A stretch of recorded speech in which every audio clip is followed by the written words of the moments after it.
Hello and welcome back to episode 3 of our Technology and Discipleship podcast. We're really grateful you have returned. Hopefully you have subscribed by this point. Scott and I are doing this for fun and to get the information out there. And so your comments, your subscriptions, they help us know that this is useful and help guide the direction of this. So Scott, I guess we'll introduce. My name is Blake Davis. Scott, if you want to introduce yourself. Scott Hughes, Associate General Secretary of Discipleship Ministries. Been here 9 years, originally elder in the North Georgia Annual Conference. That is it. And I am the AI lead and the executive director of our marketing and delivery, which serves as communications as well for our discipleship ministries. So Scott, tell us, what are we talking about today? What we're talking about today is boosting productivity. That's probably one of the comments we get the most. How can this help me be quicker with regard to administrative tasks? How can it help produce things? What are the ideas? A lot of people want it to do and aren't sure what it can do, what it's capable of doing. So we'll talk all things about how to boost your productivity using LLMs, large language models. And we've got lots of ideas, and I'm excited to jump into this. Yeah. Well, let's jump right in then. AI in daily ministry tasks. That was our section 1 here. You had a really great idea about stickers. So unpack that. No, I can't claim it as my own. Someone said this and it made a lot of sense to me, and I've passed this on. And when I do, people go, yes, that's what I needed. And that is to get a Post-it note, put it on your laptop, on your desktop, wherever you're doing your productivity, you're answering your emails, you're writing your sermons, whatever you're doing. Put a sticky note that says, can AI help me do this? Or how can AI help me do this? Just so that you begin to train your brain to think, before I do this, whatever this is, answering the email, I'm coming up with a sermon series, or I need to do some research on a passage, or help me prepare for a funeral. How might AI help me do this task, whatever that task is? And that'll prompt you to then go and write a prompt into your large language model of choice, be it Claude, ChatGPT, Perplexity, Copilot, Gemini, whatever. And sometimes just ask it, I'm about to do this task. Help me. How can you help me? What can you help me? How can you help me do this? That's a great place just to begin to train your brain to think about, how might this tool help me in this task? Now, you talked about prompts. We have not yet in this podcast covered prompts. So here we are. We're going to do that closer to the end. I'll give an example of prompting and what that looks like. Nothing super extreme.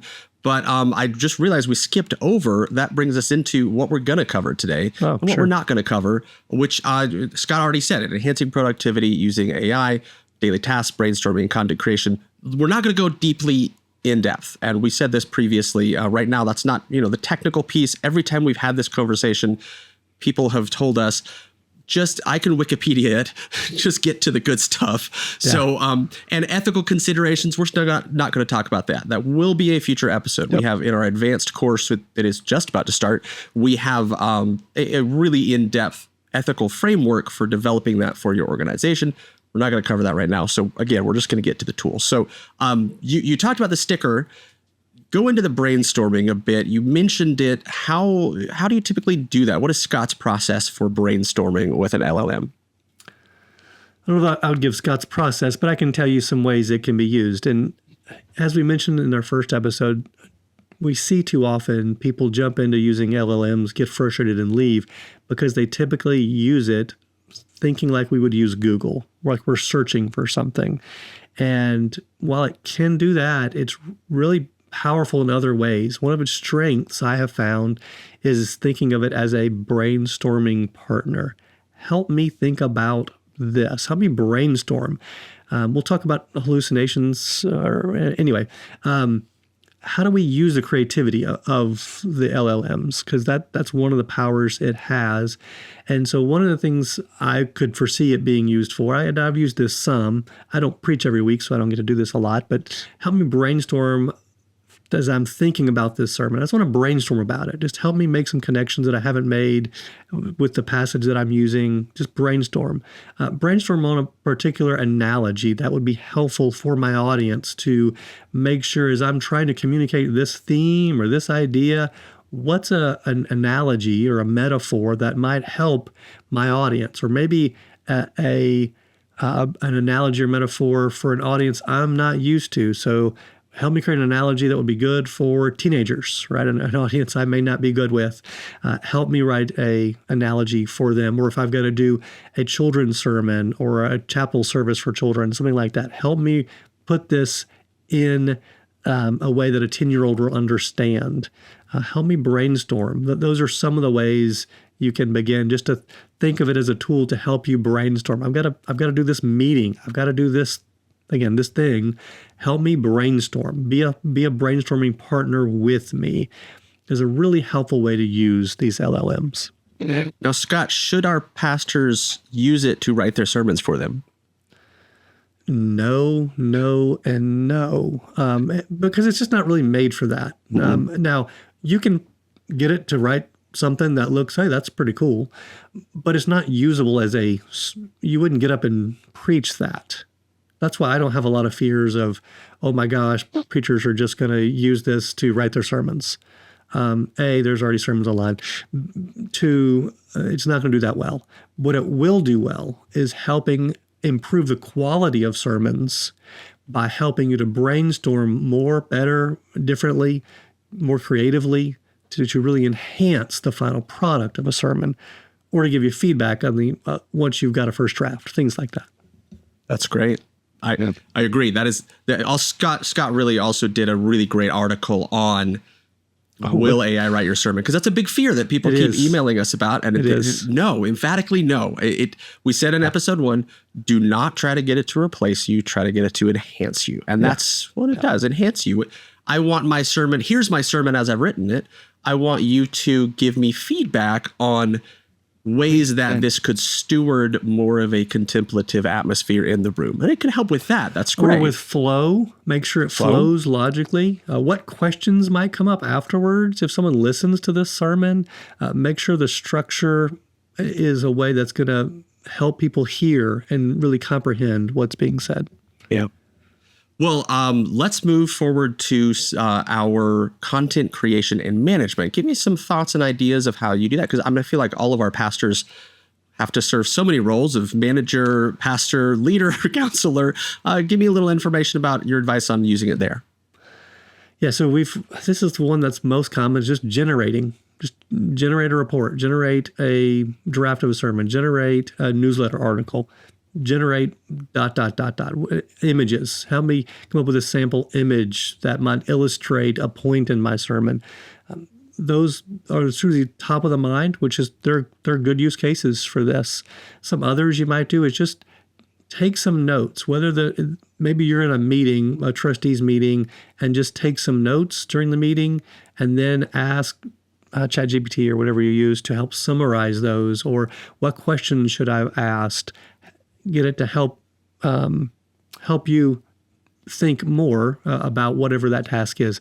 Thinking in terms of personal use. Perhaps jot down what you're eating during the day, and then at the end of the day say, "Hey, how's my nutrition? What do I need? How can I improve what I'm eating?" Things like that. It can really quickly help you generate just about anything in terms of text. Now it's getting into generating video. We'll probably have an episode about that at some point.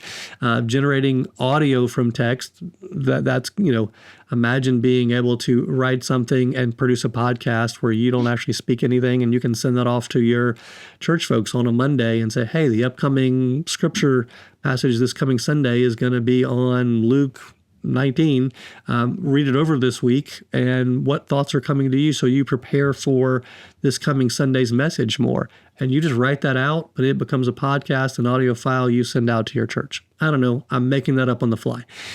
But hoping to help you begin to see some of the things it's going to be able to do and things it does already now.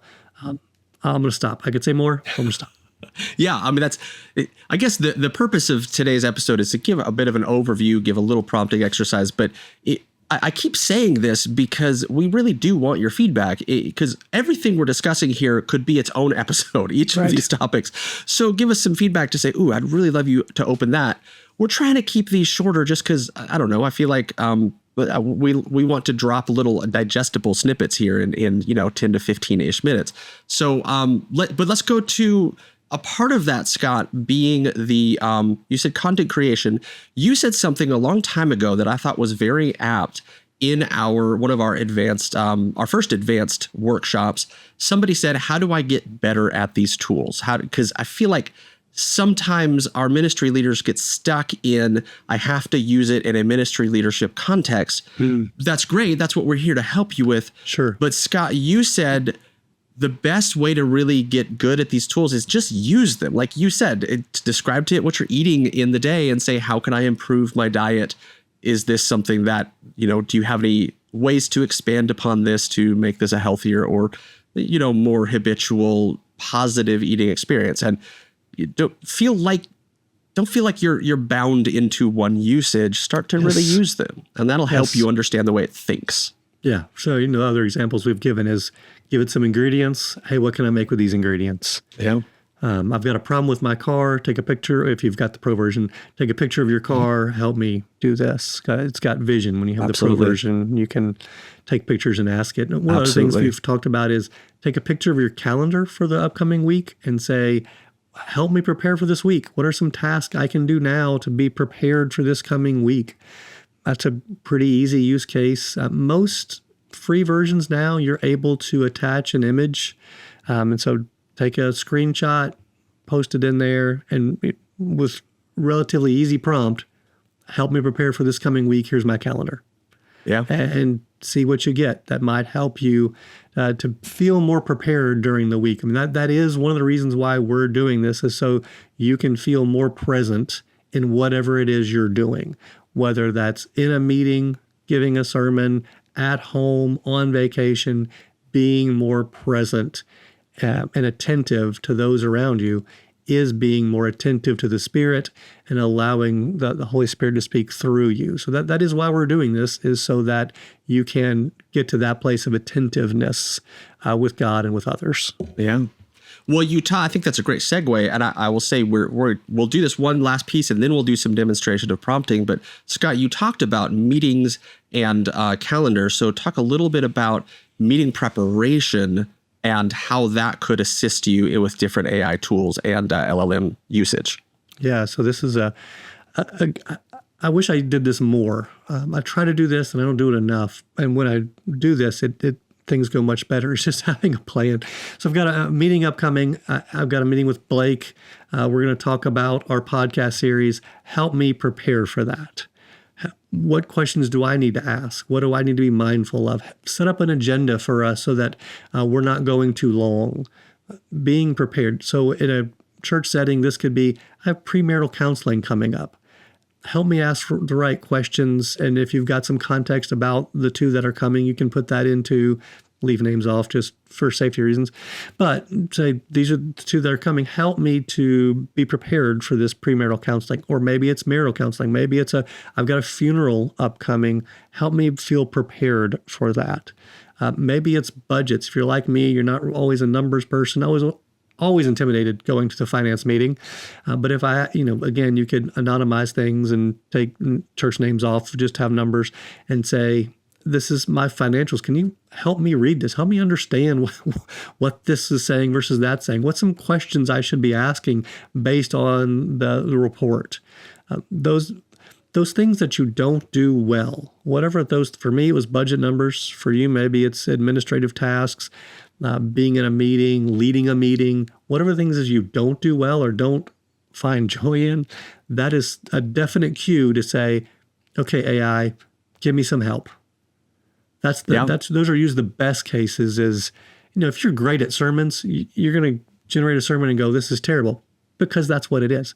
But if you didn't know how to write a sermon and you got the response, you'd go, oh, that's actually pretty good, because you don't know. That's not your expertise.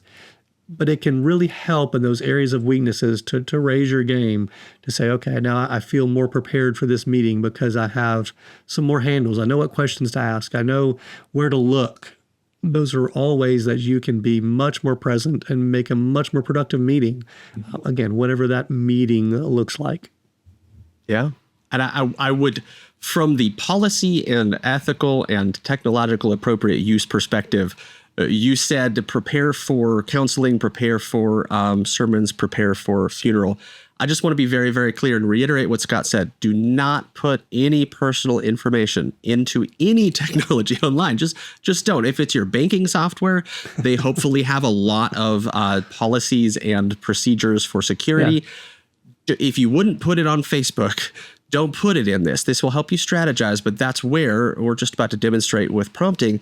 You want it to be sort of a thought partner to ideate. You don't want it to do your work for you. That's just another reason why you don't want to try to have it do your work for you. So I'll close out the meeting section by saying there are some technologies that help. Fireflies, AI, and Otter are two that we have a little bit of experience with that will do what they'll help with meetings where they will create a transcript of the meeting and then email you highlights of the talking points and any to-dos that were discussed during the meeting. And it's a very helpful tool. So those do exist. It's very beneficial. Because you could also do things depending on the tool and how it's set up. You could even say, who talked the most in the meeting? Yes. Who didn't talk in the meeting? That can be really illuminating to go, wow, Mrs. Smith, talked for 1 minute. Mr. Johnson talked for 20 minutes. Yeah. So next time we have a meeting, what can I do to make sure Mrs. Smith talks more? Yeah. Things helpful. Like that. I mean, that can be really helpful to equalize, people's participation. Again, you can take this in a lot of different directions, but that can be a really helpful tool to help you have more productive meetings that are more just and equitable and things like that. Sounds like its own podcast episode. We should dive into that.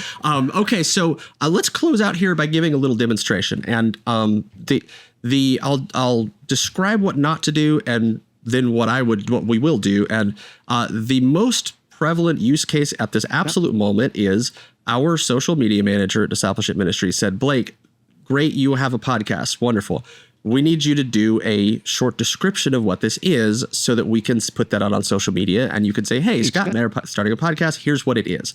We didn't do that. We just kind of got excited and we made a podcast. So what I would like to do is go to a ChatGPT, an LLM, and show you how I would do exactly what Scott and I have been talking about in this episode, which is use it as sort of a strategy, thought leader, preparation tool. Now, first off, did you have a comment, Scott? I was just going to say, the old way of doing this would have been you and I spending an hour. Hey, what is this? Yes. With a whiteboard. Pulling our hair out. Okay. So instead of an hour worth of conversation, go. And I want to be very, very clear here. This should not replace that. Nothing will ever beat the strategy of two people in a room who are creative and intelligent being able to come up with ideas and ideate.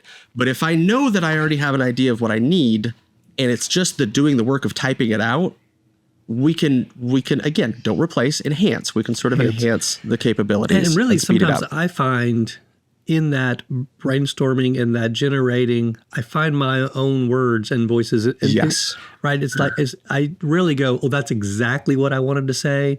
But oftentimes it's, oh, that helps me then say what I was trying to get to that before I didn't. And I get to that end point much quicker. All right. So what I have here is this is a GPT that I have created for this podcast. That's just kind of a thought, opinion, something that helps sort of ideate. This can be done with any LLM. Any large language model can do this, period. I've just given some added context. You don't need to know all that. All I will say is, here's what I would not do. I would not say, write me an introduction for this podcast that I can read that is 15 to 30 seconds long. So you're just asking, hey, give me... write me something. Write a sermon for me. Like that's, right. Now again, what you wouldn't do. Don't do this. Now, because this is a GPT I've created to give context around the podcast, it's going to be more helpful. It's already got something, which is great. But this is not me. This is not how I would say it. This is not what I want. What I would recommend you do is, and I kind of pre-typed this. It does say we're diving in. It doesn't say delving. Does that because I gave it a very specific instruction to never use the word delve because it loves that word. What I would say is, again, we said ask questions, give context. I think I mentioned this in episode 1, but the life hack that I realized with large language models is ask it to ask you questions. And that's where you're getting into trying to have it not do the work for you, but help you ideate better so that you can do your work more enhanced. Note that, ask it questions. So look here, we're going to record an introduction to this podcast. Can you ask us a few specific questions to help us narrow down the purpose, goals, and why of this podcast? Then when we're ready, not when it's ready, when we're ready, we'll have you generate some talking points. Not write the script for us. Talking points. I would like this to be roughly 15 to 30 seconds of recording. Notice how different this output is going to be. Absolutely. Here are a few specific questions. Now, you'll see it's given me 5. It's still going 6. It's giving me a lot of questions. I don't have time to answer these in a 15 to 30 second outline. And some of these are irrelevant. You could, though. You could. I mean, you could, if you wanted a little more comprehension, take your time, go through them, answer them, or you pick out the ones that are most important. You don't have to answer them all, is all I'm saying. You can say this is irrelevant, but Scott is absolutely right. The more context you give, the better. Garbage in, garbage out is the phrase Scott always uses. Definitely, the more context that you use, the better this will be. So, what we would do is I would ask this question, and then Scott and I would spend a few minutes just answering the ones that we think are relevant, and then it will generate some talking points. So we'll do that hopefully very quickly here. Scott, what inspired us to start this podcast? What inspired me was knowing so many pastors who are burdened by so many tasks, and how could we help them to not just be more productive, but to be in ministry the way God has called them to be, which is more attentive, able to take care of especially routine tasks quicker, get to endpoints quicker so that they can be more present, not just in their ministry, but in their personal lives as well. And we've seen that in our advanced course, that people say they feel able to go on vacation and be on vacation because they've been able to complete things before they go on vacation. So that's great. I tried to summarize that. I hope that we did that. And so let's see if there's any more. What core message do you want to convey? I don't think that's... If we were taking the time, if we weren't recording, I'd probably take the time to flesh that out because the more context, the better. But for now, let's just, how do you see this podcast impacting? I'll just say, improve quality. I would say the two things that I would say is improve quality of whatever the ministry task is that they're doing. So improve quality and sometimes improve speed or efficiency to get those things done. Good. And then being more present for discipleship. So they can be more present for disciple. That's good. And if you see me, I'm looking at the screen while I'm typing because my mic is blocking my keyboard. If you see me mistype anything or misspell anything, the large language model is smart enough to understand my intent. So obviously try to spell correctly, try to type correctly. But I've gotten to the point working with these where I don't have to be... That's not a huge concern. If it has questions, I've instructed it to ask me for clarity. So anyway, target audience, primary target audience, we will just say... ministry leaders? Local church and ministry leaders. I'm not even going to say... I'd like this to stay somewhat ecumenical, so I'm not going to say United Methodist specifically, though I understand that's a lot of our audience. But there you go. Yeah. Primarily United Methodist. And then what are the main challenges or questions? I think that's specified. Well, the learning curve that pastors, that anyone has with regard to using LLMs, because there is a learning curve. It's not just, you can just use natural language. That's a huge benefit of these large language models. You don't have to learn how to code. Yeah. But even then, you do have to learn how to use the large language models well and prompt well. You still have to know some of that. It's true. Goals and outcomes. I would say we can probably skip section 2. How will we measure the success? That's more internal. Yep. But the goals, I would just say, I'm going to say I think the above questions probably. And I would just helps. add in a short time frame. Or a concise time frame. But we would like to do this time frame. Well, we'll see what it makes of that. Content and structure, I think we can skip that because that's not so much the purpose. Personal connections. Why do we personally? I love that question actually. 5. Why do we personally feel passionate about this topic? That's a good question. I think because for me, we've seen impact when we've done, especially we keep referencing the advanced AI just because that's where we hear more in-depth responses for we get to dive deep. Well, and how helpful they have found it. That's one of the reasons why I'm passionate about this is having been a pastor. Most of my friends are pastors. I know the burdens of ministry, and if we can help a little bit to alleviate some of those burdens, to help have more time for discipleship and being attentive to the Spirit, I'm in. I think that's a win. I will note, Blake, just because I'm sure I'm not the only one who can hear this. We could hear some screaming kids. You're potty training. Yes, we are potty training. So there's nothing bad happening at Blake's house. Nope, it's just potty training. I have 2 toddlers and 1 on the way. So if you hear screaming, pray for me. We are hopefully by the time this podcast launches, potty training is over. We will see. Thank you for letting me know. I hear them, but I'm glad to know you can. No, it's fine. I just want people to know what's happening. Real life, right? Real life. I'm going to say for Blake, he feels that the technology is going to revolutionize, honestly, humanity. I feel like that sounds dramatic, but it's going to change the way we work. It absolutely is. I am an optimist on that front, and I'm sure I'll say this several times. I'm not so much an optimist that it's going to take all our jobs. I'm not that. No. We will always have a purpose, especially I think in the church as spiritual leaders. I think that's in the church. It's very important. AI will never do care ministry. Although today, this is a bit of a side, there's something being released that's called Friend. That's a little piece of wearable AI you wear. That's supposed to be a companion that you wear. That's a little scary for me. Caring is our jobs. Caring is not AI's job. That just isn't. That's one of the parts that scares me about AI. Not so much it taking our jobs. It's replacement. But if it's replacing relationships, that's where I have concerns.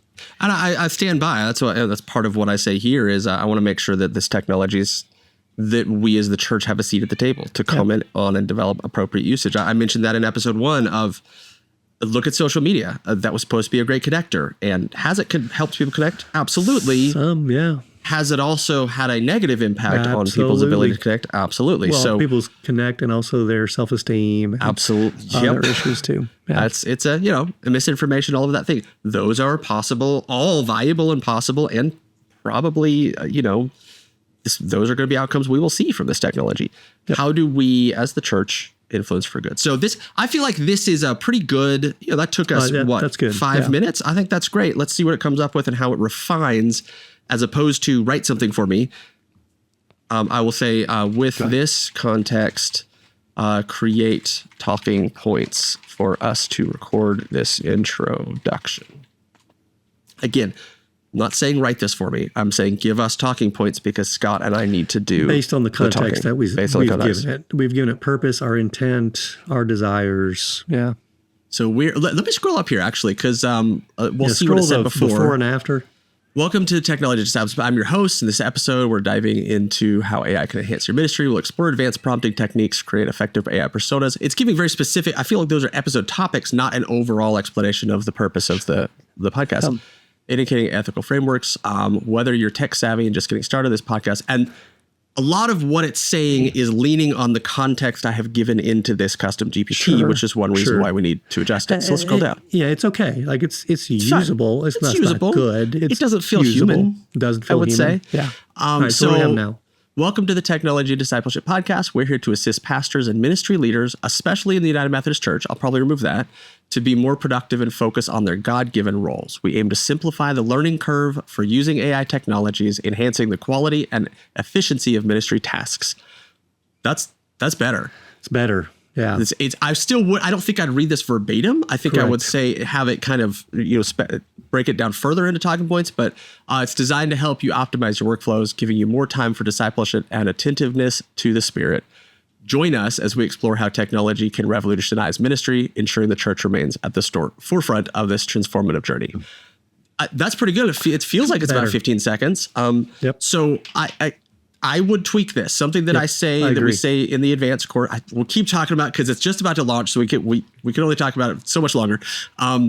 Is anything that you have AI help you create that you put out into the world, you are responsible for. So I would, I always say if you have it help you make something, you need to then rewrite it, tweak it, change it. Always, always, always double check. But I feel like Scott, I feel like we could end this podcast and start recording this because that's a pretty good summary. We'll tweak it a little bit, but you'll see where this is episode 3. We will launch what we just had it help us write before episode 3 launches. So perhaps you've already heard this introduction on social media and you're going, oh, well, that feels okay. That's fun. You wrote it after. Hopefully that's the case. But I just wanted to give an example of that's how I would do it. That's how I would approach it. It's a good workflow, right? Yeah. Begin by asking me some questions, right? We've mentioned two things. If you've taken away nothing else from this podcast, have the sticky note. How can AI help me today or help me with this task? And then before you actually begin, before doing this, ask me questions for further clarification and context. Yeah. Then you're going to get much better responses and you're going to get something that's more usable quickly. Agreed. So don't try to get it to do your work for you. Have it enhance your work.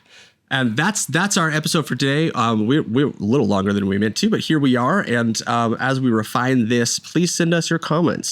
Subscribe. Give us. It helps us. Sorry to interrupt. I would say share your ideas. Where are you finding it helpful? I'd love for you to comment in the comment section. Here's what I'm doing. And I hope as others post, you'll read those posts and you'll get more ideas of ways you can use this. Part of our challenge is Scott and I have been working with this for 2+ years. And so we've gotten more technical in the nature, but that also doesn't mean that it's always helpful because we need your feedback to help us say, hey, maybe you're getting too granular or we need you to be more basic and, help guide us in that. So that would be it. But join us next time. We don't have a very specific schedule post routine. We're going to try to do it about every 2 weeks, but we want that feedback. We want to get into our flow.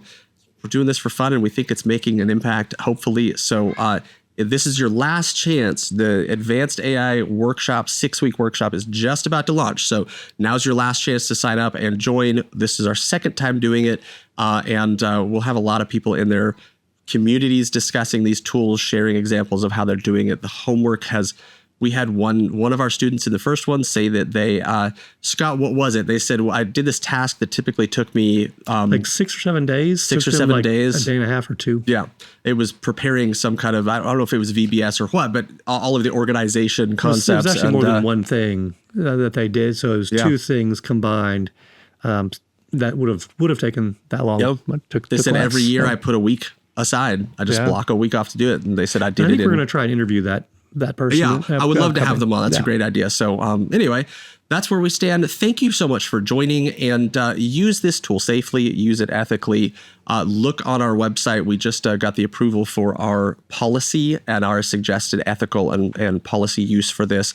So if you need suggestions, have any questions, use it well, use it for good, and use it to help increase your capacity for discipleship. That's our request. That's our ask. And with that being said, we'll see you next time. Thanks so much for joining us.